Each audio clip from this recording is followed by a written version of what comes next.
साथियों नमस्कार, आदाब, सत श्री अकाल, जय भीम, जोहार। मैं डॉक्टर दशरथ हिनोनिया स्वागत करता हूं आज की इस परिचर्चा में।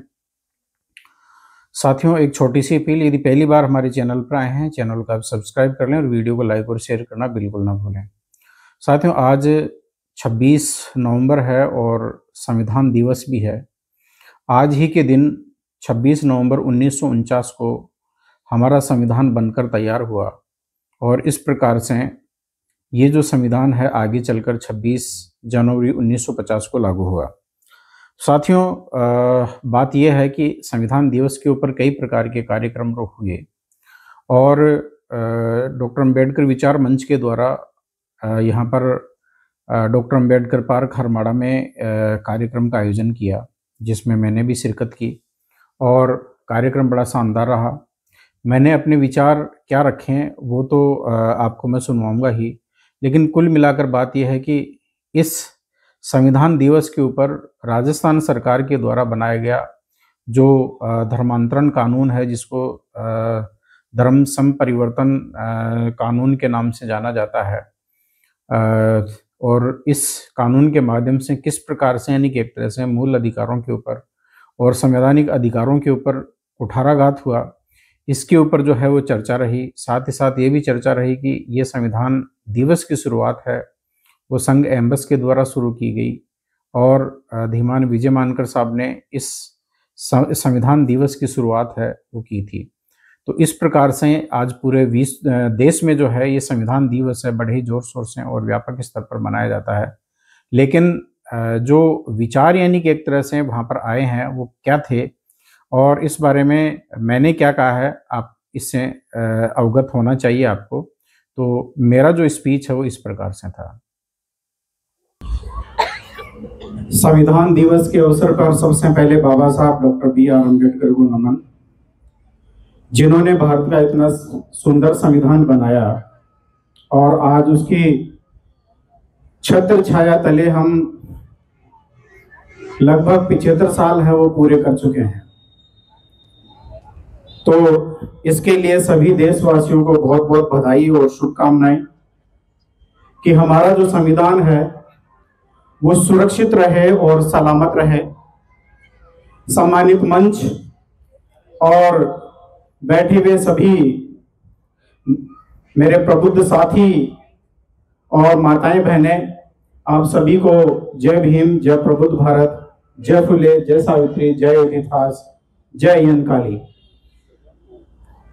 साथियों, आप सभी जानते हैं कि संविधान दिवस की शुरुआत है, जिस समय संविधान बना उसी समय से शुरू हो जाना चाहिए था, लेकिन संविधान दिवस की जो शुरुआत है वो 2006 में शुरू होती है और इस शुरुआत को करने का श्रेय है वो संघ एम्बस को जाता है, जिसके उस समय नेशनल ऑर्गेनाइजर है धीमान विजय मानकर साहब थे।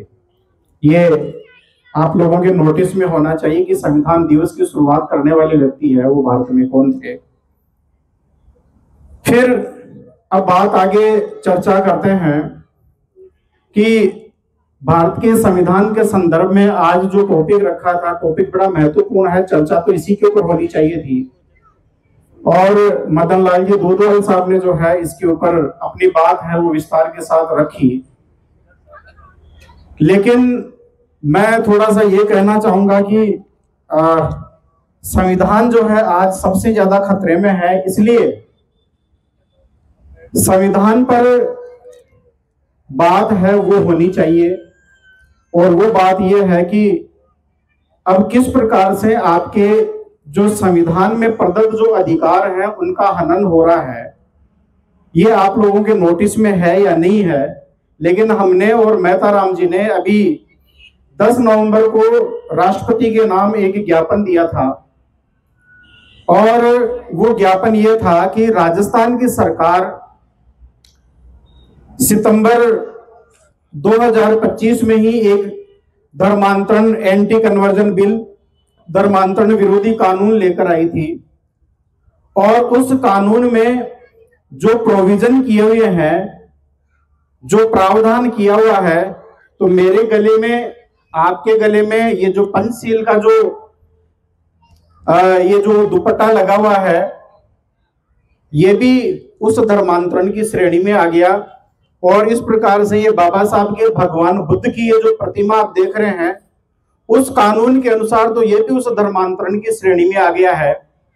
और उस कानून के अनुसार प्रोविजन यह है कि 5 साल से लेकर और 20-25 साल तक को जो है वो जेल हो सकती है, और 5 लाख से लेकर और 1 करोड़ तक का जुर्माना हो सकता है। और जो भी संस्थाएं या जो भी संस्था इस प्रकार के कार्यक्रम आयोजन कर रही है, यानी वो जागरूकता के लिए, जन जागरूकता के लिए क्यों ना हो, लेकिन इस प्रकार की जो प्रॉपर्टी है उनको सीज भी कर सकती है और उनको उस प्रॉपर्टी को ध्वस्त भी कर सकती है। उसके लिए किसी प्रकार के कोई और दूसरे कोर्ट के आदेश की कोई उन्हें आवश्यकता नहीं है। आपने प्रथम विश्व युद्ध के बाद में जिन्होंने इतिहास पढ़ा है, सुना होगा, रोलट एक्ट क्या था, जिसमें प्रोविजन था न वकील, न अपील, न दलील। यानी उसमें किसी प्रकार का कोई वकील की जरूरत नहीं, कोई अपील की जरूरत नहीं, कोई दलील की जरूरत नहीं। जो कर दिया वो सीधा, यानी कि एक तरह से वो सरकार ने कर दिया। ठीक इसी प्रकार का ये कानून है। और इस कानून के तहत विशेष रूप से जो आपके संविधान प्रदत्त जो मूल अधिकार है उनके ऊपर सीधा सीधा कुठाराघात है। और संविधान में जो प्रदत्त जो मूल अधिकार हैं उनको बदलने के लिए केंद्र सरकार को भी अधिकार नहीं है। केंद्र सरकार भी यदि उनमें किसी प्रकार का यदि कोई फेरबदल करना चाहती है तो उसके पास में 2/3 बहुमत होना चाहिए और आधे राज्यों की जो स्वीकृति आवश्यक होनी चाहिए, तब जाकर वो उस प्रोविजन में है या मूल अधिकारों में किसी प्रकार का जो परिवर्तन है वो कर सकती है। लेकिन राजस्थान की इस भजनलाल सरकार ने जो है जिस प्रकार से, यानी कि एक तरह से जो इसके अधिकार क्षेत्र में नहीं है, उन्होंने वो संविधान में प्रदत्त आपके जो मूल अधिकार है भाग 3 में उल्लिखित हैं, उनका जो है इन्होंने संशोधन है वो किया है। ये हम सबके लिए अपने आप में सोचनीय विषय है। अब सवाल तो ये था कि जो लोग अभी वेलफेयर सोसाइटी का चुनाव लड़ रहे हैं, कोई कह रहे हैं कि हम आईपीएस से रिटायर्ड है, कोई आईएएस से रिटायर्ड है, और कोई जो है अध्यक्ष पद का चुनाव लड़ रहा है, कोई जो है उपाध्यक्ष का, कोई महासचिव का, कोई कोषाध्यक्ष का, और उन्होंने ये ठेकेदारी ले रखी है कि यानी कि एक तरह से हम जो है ये जो है हम पदों के ऊपर रहते हुए हमने वो काम किया है। तो फिर आपके यानी कि एक तरह से इन पदों पर रहते हुए जो आपके हक और अधिकार छीने जा रहे हैं वहां पर आप चुप क्यों रह जाते हैं? आप कम से कम जो है जनता को है जागरूक करते हैं, इस सरकार के खिलाफ है वो आपको एकजुट होना चाहिए था। और इतना ही नहीं बल्कि सुप्रीम कोर्ट में या हाई कोर्ट में पीआईएल भी लगाई जानी चाहिए थी, वो भी आपने नहीं लगाई। और सुप्रीम कोर्ट में यदि एक अच्छे पैनल से पीआईएल लगती है तो कम से कम उसके लिए 25 लाख रुपए चाहिए, अन्यथा जो बढ़िया वकील हैं वो इस यानी कि एक तरह से इस प्रकार की पैरवी के लिए खड़े भी नहीं होते हैं। अब ऐसी स्थिति में आगे कौन आए, पहली बात। दूसरी बात यह है कि आज यहां पर जो बैठे हुए जो लोग हैं उनमें तो मुझे लगता है कि शायद राजाराम मील साहब के अलावा और शायद ही कोई व्यक्ति हो जो इस प्रकार से जो है पीआईएल जो है वो लगा सके, क्योंकि बाकी इतनी बड़ी यानी कि एक तरह से जो है धनराशि है, या तो यानी कि एक तरह से सामाजिक सहयोग से आ सकती है, या फिर जो है कोई विशेष रूप से कोई अपनी कोई प्रॉपर्टी बेचकर लगाते हो तो एक अलग बात है, अन्यथा पॉसिबल नहीं है। फिर सरकार के साथ में आप उन सरकारों के साथ में जो तानाशाही और एक तरह से निरंकुश रवैये के ऊपर जो सरकारें चल रही हैं, जो कानून और संविधान को बिल्कुल दत्ता बताकर जो काम कर रही है, उनके खिलाफ उठने की जो हिम्मत है वो भी होनी चाहिए।